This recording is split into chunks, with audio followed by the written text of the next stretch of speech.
අයිබෝන් ශ්‍රී ලංකාව කියන්නේ ජෛව විවිධත්වය අතින් බොහොම සුන්දර රටක්. දැන් ශ්‍රී ලංකාවෙත් නොයෙකුත් පාරිසරික ප්‍රදේශ තියෙනවා.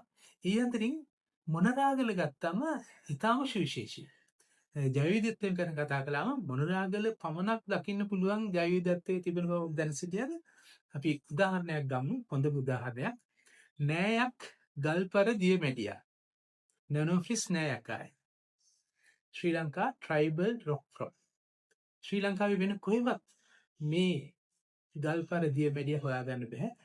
හම්බ වෙන්නේ මොනරාගල මරගල කන්ද ආශ්‍රිතව පමණයි. මරගල කන්ද ආශ්‍රිතව තියෙන මේ මැඩියා ශ්‍රී ලංකාවට ඉතාම හොඳ නමක් දෙනවා. වෙන කොහෙවත් නෑ ආවේනික විශේෂයක්, තර්ජනීයට ලක් වූ විශේෂයක්. මරගල කන්ද නැත්තම් මේ දියමැඩිය ලෝකේ වෙන කොහෙවත් නැති වෙයි. ඉතින් ඒ වගේ තවත් සුවිශේෂී විශේෂණ ඉන්නවා.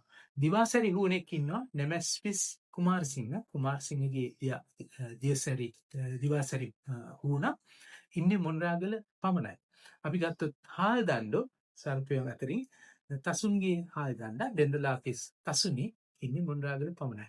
ඉතින් ජෛව විවිධාත්මකව වැදගත්කම කියන්න මම උදාහරණ ගෙනාවේ මැඩියන් හුනන් සහ සර්පෙන්. නමුත් අපි පක්ෂීන් ගැන ගත්තත් මොනරාගල ඉතාම සුවිශේෂී. අපි ගත්තොත් දැන් මොනරාගල ගල්ඔය නිල්ගල වගේ ඉතාම වැදගත් ආරක්ෂිත ප්‍රදේශ තියෙනවා. දැන් ඒකෙන් අපි නිල්ගල වනාන්තරය ගත්තොත් එතන සුවිශේෂී ජෛව විවිධත්වයක් තියෙන්නේ. නිල්ගල නම් ඉන්නවා විශේෂ තුනක් නිල්ගල පමණක් ආවේනික.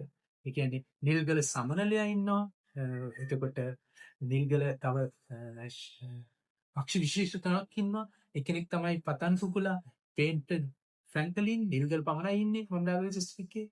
එතකොට ජංගල් බුෂ් ක්වේල්, එතකොට yellow footed pigeon නිල්ගල පමණයි මොනරාගලේ.